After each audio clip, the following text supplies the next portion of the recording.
Hi everyone, I'm Seth Scott and welcome to my presentation in Industry Reborn. I believe the VTOL or vertical takeoff and landing systems are what everyone's been dreaming of since this car and plane have almost simultaneously came out. I believe the new prototype brought by Lilium will be the first to profitably breach the VTOL market. First of all, I would like to help you understand how to best interpret this presentation by breaking it down for what kind of an investor you are. If you're an offensive investor, you like to take risks and gamble more than 30% of your portfolio. You'd probably be the most excited about the majority of the content in this presentation and want to be in the thick of it developing the VTOL and owning most of the transportation industry in the future.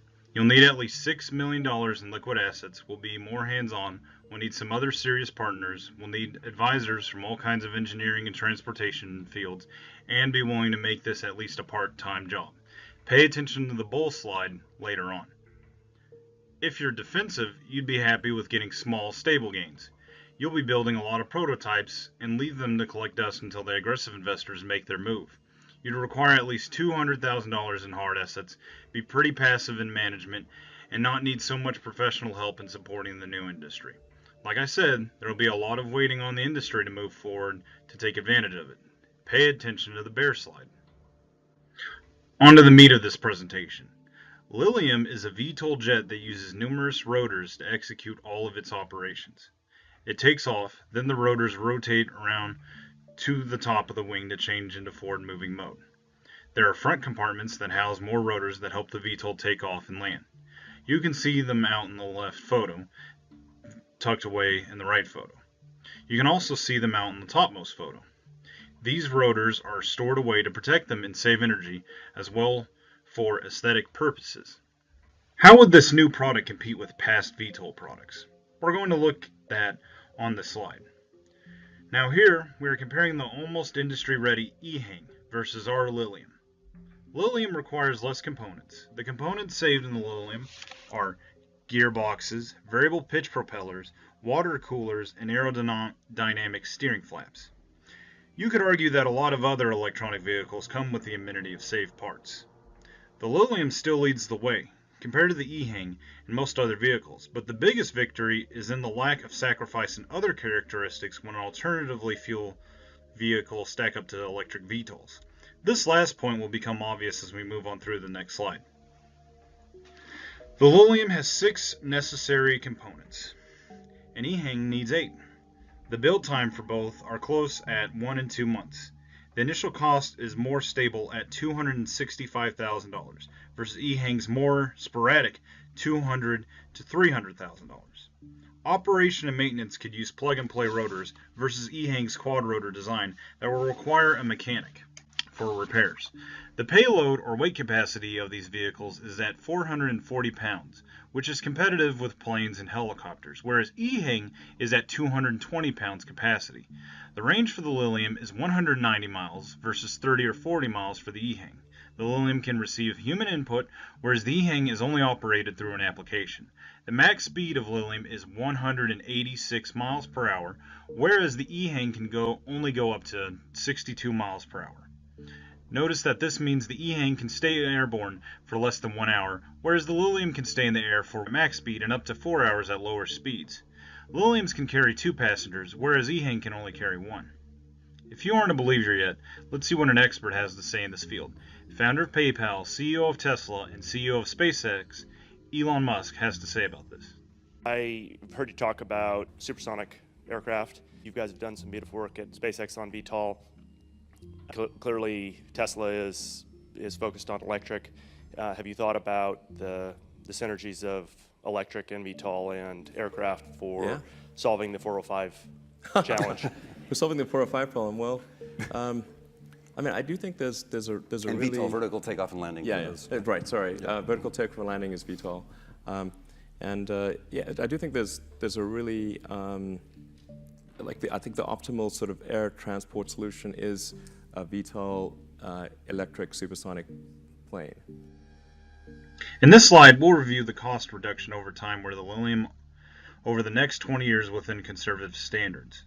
This is for you bulls out there. The Lilium is currently produced at right under $265,000.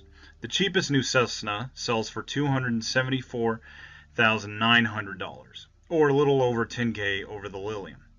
The Cessna runs at 160 horsepower, where the Lilium has 132 horsepower, meaning there is a compromise of only 30 horsepower for this newly discovered VTOL type. Also, because of electric power, the system becomes increasingly efficient the further it climbs, whereas the liquid-fueled Cessna loses efficiency the higher it goes in altitude. The price can decrease over time, but until large-scale production and engineering of new models is completed every year instead of every other year in this graph, the model will decrease in price at about $9,500 a year. We can analyze year by year what speculative improvements will occur, but what should be modified upon with this design versus what would, in the real world, would render our design improvements useless. However, as aforementioned, keep in mind that this graph represents a conservative estimate, so a savant of engineering should have room to do better. The biggest portion of cutting costs will be a more robust manufacturing in carbon fiber, the most expensive and abundant part of the bill of materials for the Lilium. This material may also be replaced by aluminum or fiberglass. Further analysis would be needed. 20 years from the entrance of the bullish investor, we could expect to see Liliums produced for about $75,000. Now for the more bearish investor. This slide is labeled Speculation of Today versus the VTOL Age for Support Industry. We cannot guarantee that development in any of these industries will lead to the bearish investor in enjoying the same growth of the bullish investor. These ideas, however, have some existing value in various industries today, so even if your development will not be appreciated by the VTOL age, you will still enjoy returns competitive to the market. Today's traffic is two-dimensional, whereas the VTOL age will require moderated traffic controllers, sort of like chatbots that monitor deep VTOL traffic instead of chat rooms, and traffic will move in 3 dimensions. Gas stations, and at least their capacity to provide fuel, will be rendered useless as inductive charging panels will be present when people park in parking lots. We may see a future capable of producing carbon fiber, graphene, and graphite more cheaply in higher quantities, so carbon fiber may replace fiberglass. If it doesn't in the VTOL age, you will enjoy returns that will rival the higher echelons in the market, as graphene industry improvements are desirable in the electronics industry. Maintenance for future VTOLs will be focused on battery packs and rotors. There will be no need for tires, oil, transmissions, etc. Therefore, investing into a company that specializes in rotor production will lead to stable and inflation-beating gains, or a boom when the armored rotors take off with the Lilium. The battery industry isn't going anywhere and would be regarded as a staple, at least competing or slightly outpacing inflation. The safety industry will change, but more in software than seeing the seatbelt go anywhere. I cannot offer any advice about where the parachute industry will go without speculating, but I would assume it is not a staple so long as airplanes or VTOLs are not staples, or airlines start having more during their flights. Finally, weather services will become more important, as factors such as the winds aloft, the area that clouds allow vehicles to operate in, will be imperative in understanding, predicting, and monitoring for traffic. Electronics also become uncalibrated at higher altitudes, so investment in software electronics can be expected to return 5% yearly or boom with the VTOL age, albeit not as glamorously. A VTOL that the public can attain has been an American dream since planes and cars simultaneously came out. This can be seen in numerous films, games, and other media.